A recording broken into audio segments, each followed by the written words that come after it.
ಒಂದು ಮಾತು ಮಾತ್ರ ನೀವು ಚೆನ್ನಾಗಿ ಹೇಳಿದ್ರಿ, ಯಾರನ್ನೂ ಅಪ್ಪಾಜಿ ಎನ್ನಬಾರದು ಅಂತ ಹೇಳಿದ್ರಲ್ಲ, ಅದು ಸರಿಯಾಗಿದೆ.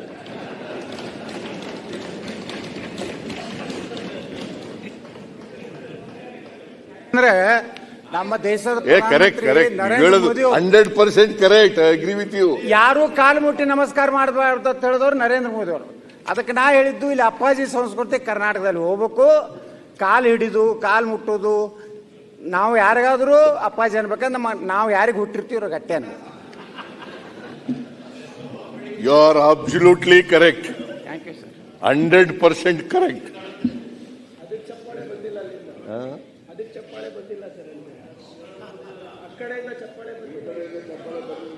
You are absolutely correct. ಯಾರು ನಮ್ಮನ್ನ ತಂದೆ ಅಂತ ನಾವು ಕರಿತೀವಿ, ಅವ್ರಿಗೆ ಅಪ್ಪಾಜಿ ಅಂತಂದ್ರೆ ಸರಿಯಾಗಿದೆ. ವಯಸ್ಸಾದವರಿಗೆ ಗೌರವ ಕೊಡಬೇಕು, ಅವರ ವ್ಯಕ್ತಿತ್ವಕ್ಕೆ ಗೌರವ ಕೊಡಬೇಕು, ಅವರ ಸಾಧನೆಗಳಿಗೆ ಗೌರವ ಕೊಡಬೇಕು, ಅವರ ಸಮಾಜಮುಖಿಯಾದಂಥ ಕೆಲಸಕ್ಕೆ ಗೌರವ ಕೊಡಬೇಕು. ಅದ್ರ ಬಗ್ಗೆ ಎರಡನೇ ಮಾತಿಲ್ಲ. ಗೌರವ ಕೊಡಬಾರ್ದು ಅಂತ ನಾನು ಹೇಳಲ್ಲ, ಗೌರವ ಕೊಡಲೇಬೇಕು, ಪ್ರೀತಿಸಲೇಬೇಕು. ಗೊತ್ತಾಯ್ತಾ? ಮನುಷ್ಯರಾಗಿ ಕಾಣಲೇಬೇಕು. ಮನುಷ್ಯರಾಗಿ ಕಾಣದೇ ಇರತಕ್ಕಂಥ ಮನುಷ್ಯತ್ವ ಇದೆಯಲ್ಲ, ಅದನ್ನು ಮನುಷ್ಯತ್ವ ಅಂತ ಕರೆಯಲ್ಲ, ಮೃಗತ್ವ.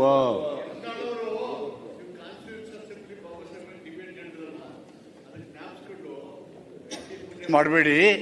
ವ್ಯಕ್ತಿ ಪೂಜೆ ಮಾಡಿದ್ರೆ ಸರ್ವಾಧಿಕಾರಿ ಆಗ್ತಾನೆ, ಸರ್ವಾಧಿಕಾರಿ ಪ್ರಜಾಪ್ರಭುತ್ವವನ್ನು ಧ್ವಂಸ ಮಾಡ್ತಾನೆ. ಅದಕ್ಕೆ ನಿಮ್ಮಿಂದ ಪ್ರೇರಣೆ ಆಗಿ ಮಾತಾಡಿದರು ಅವರು.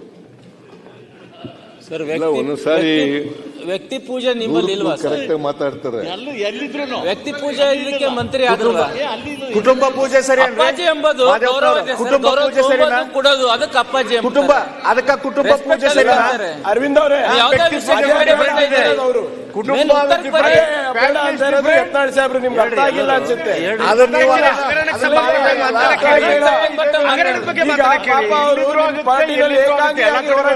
ಪ್ರಿಯಾಂಕರೇ, ವ್ಯಕ್ತಿ ಗೌರವ ಅಪ್ಪಾಜಿ ನಮ್ಮ ರೆಸ್ಪೆಕ್ಟಬಲ್.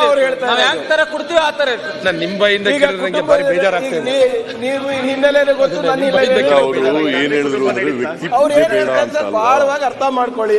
ಮುಖ್ಯಮಂತ್ರಿಗಳು ವಿಷಯಕ್ಕೆ ಬನ್ನಿ. ಮುಖ್ಯಮಂತ್ರಿಗಳು ಯಾವಾಗ ವಾಲ್ಮೀಕಿ ನಿಗಮ ಬರ್ತಾರೆ ಅಂತ ಹೇಳಿದ್ರೆ ನಾನು ಕಿವಿಗೆ ಇದಾಕೊಂಡು ಕೇಳಕ್ ಶುರುವಾತೀನಿ. ಈಗ ಎಲ್ಲಾ ಸುತ್ತಿಸ್ತಾವ್ರೆ. ಇಲ್ಲ, ನಿಮ್ಗೆಲ್ಲ ಗೊತ್ತಾಗ್ಲಿ ಅಂತ ಹೇಳ್ತಾ ಇರೋದು ಇವೆಲ್ಲ. ಬೆಳಗಾವಿ ಅಧಿವೇಶನದಲ್ಲಿ 2 ತಾಸು ಸುತ್ತಿದ್ದಾರೆ. ದಯವಿಟ್ಟು ವಾಲ್ಮೀಕಿಗೆ ಬರಕ್ಕೆ ಹೇಳಿ.